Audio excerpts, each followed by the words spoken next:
Qizim Laylodan ayrilganimga 10 kun bo'ldi. Uning kulgusi, uning oyijon degan shirali ovozi quloqlarim ostida jaranglar. Har safar ko'zlarimni ochsam, uning bo'm-bo'sh xonasiga tikilib qolardim. Eng dahshatli voqealar 3-kuni boshlandi.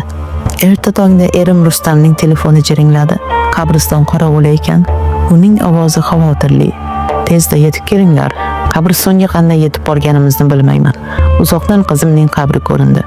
Uning yonida qizimni oq kafanga o'ralgan tanasi tuproq ustida yotardi. Dunyoyim ag'darilib ketgandek bo'ldi. Qishqirib yubordim. Rustam meni mahkam quchoqlab oldi.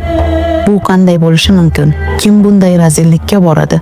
Biz uni qayta dafn qildik. Go'rkov, past bo'yli, ozg'in, Qodir ismli chol edi. U bizga taskin berishga urindi. Balki hayvonlar kavlab ketishgandir qizim.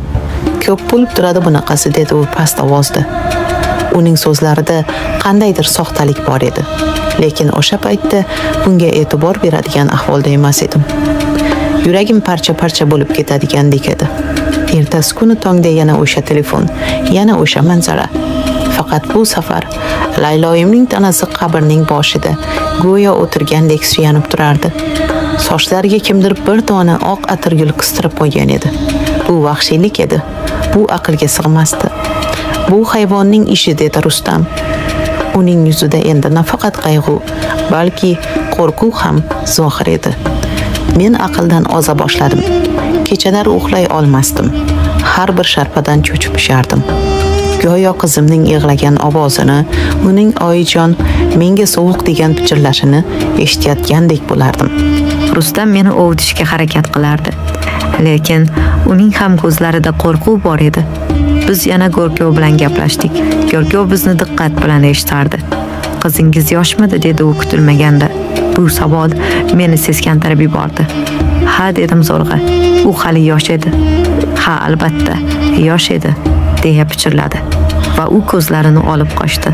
3-kecha yana o'sha dahshat takrorlandi. Bas, chidab bo'lmaydi. Rustamning sabr kosasi to'ldi. Men bugun qabristonda qolaman, dedi u qat'iy. Kimligini o'z ko'zim bilan ko'rmaguncha tinchimayman. Men uni yolg'iz qoldira olmadim. Qo'rquvdan butun vujudim qaqshab ketsa-da, u bilan birga bordim. Biz yaqinroqda berkinib oldik. Tun cho'kdi. Qabristonda sukunat yopirildi.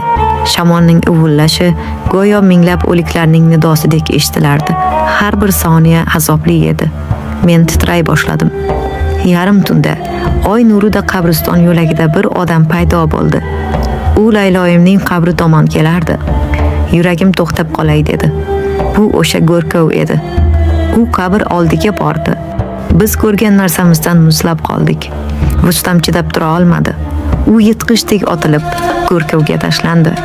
Men esa faqat qichqirardim. Ovozim bo'g'ilib, xirillab chiqardi. Biz uni ushladik. Militsiya keldi. Tergov boshlandi. U faqat mening Layloyim bilan emas, shu qabristonda dafn etilgan boshqa yosh, turmushga chiqmagan qizlar bilan ham o'sha jirkanch ishini qilgan ekan. Eng dahshatlisi, uning so'roqdagi so'zlari bo'ldi. Unda zarracha pushaymonlik yo'q edi. U telbaga o'xshamasdi. Uning so'nggi so'zlari mening miyamda bir umrga muhrlanib qoldi. Tergovchi undan nega bunday qilganini so'raganida, u shunday javob berdi. Men ularga yomonlik qilmadim-ku. Men ularga faqat o'z umrida ko'rmagan mehrni berdim xolos. Bu so'zlarni eshitib, men hushimdan ketdim. O'shandan beri hayotim do'zaxga aylandi.